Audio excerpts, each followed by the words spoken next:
Okay, so you guys, this is solve linear equations. Pretty easy lesson, so we'll just go through it quickly. But first we need a linear equation. So really a linear equation is an equation with one variable that can be written as a times x plus b. And I know that sounds really weird. It says one variable, but then we use 3. But it's because a and b will always be numbers. Okay, they'll always be constants. So my example here is simply 3x plus 4. So 3 would be our a, and 4 would be our b. Okay? And whenever we're solving linear equations, this is algebra 2, so we should be pretty straightforward with this. If all I want to do is solve this equation, I need to first get the numbers away that are not connected to x. Okay, so I'm going to start with 3 and just subtract 3 from both sides. And please keep your equations nice and neat the way I am. So if we subtract 3 from both sides, I get negative 6x equals 15 minus 3 is 12. Now I'm going to divide by negative 6.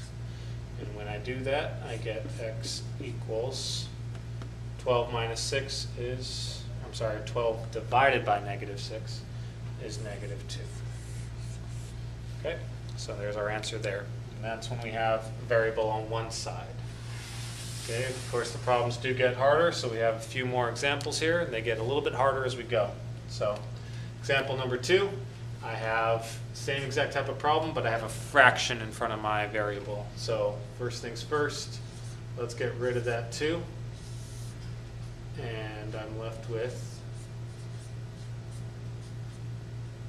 negative 8 and negative 2 gives me negative 10. But this right here, you can do two different ways. And the way I do it is whenever we have a number and we want to make it into a 1, we can always multiply by that number's reciprocal. So I'm going to multiply by negative 3 over 5 because negative 3 over 5 times negative 5 over 3 will always give me a 1. Okay? It does become a bit of a pain over on this side though, because whatever I do to one side, I have to do to the other.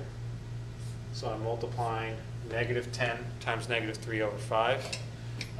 But this, whenever we have a whole number, we want to turn it into a fraction, we just put it over 1 and then multiply across.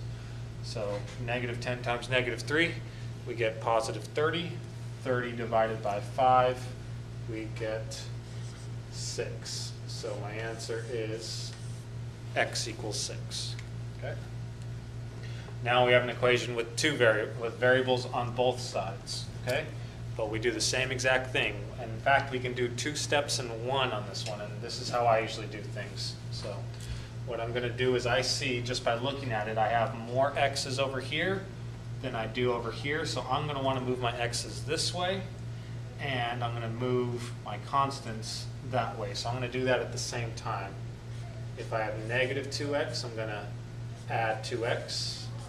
And since I can also do this at the same time, I'm going to add 3 at the same time. And then I just do my math straight down. Okay? And this is why if you keep everything nice and neat, it makes it move so much faster. So 6 plus 2 is 8x. Negative 3 and positive 3, well that's just 0, so I don't have to write anything. I can just write 8x. Negative 2x plus 2x, those cancel each other out, so there's nothing there. And 21 plus 3, well that's 24. And then we have one more step, which is divide by 8.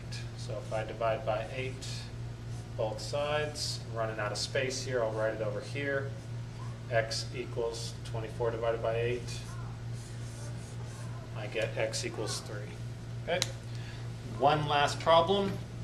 Now we have distributive property. Okay, and the only reason we have distributive property is because we cannot combine these terms. These are not like terms. Okay. If they were like terms, then I would want to do this first. I would do the subtraction, and then I would do the multiplication.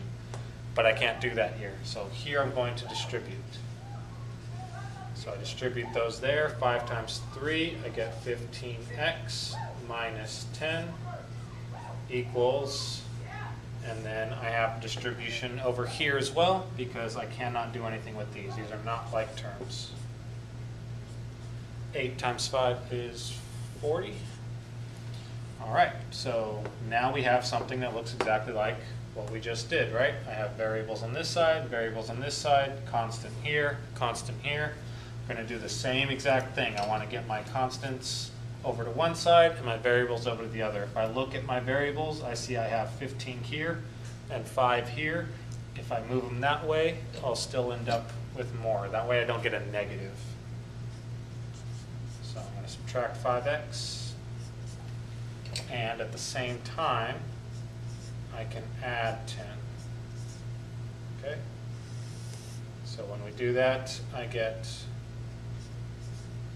10x equals 50. So we can see there that our last and final step is simply to divide by 10, and I get x equals 5. Okay, so again, this is probably just review, but I do want to see those notes, so please make sure that your notes are nice and orderly. And this is what we're going to have for homework in just a few days. Examples 1 through 4 will be the problems that you'll see. They'll be just like these examples. Shouldn't be too hard for you.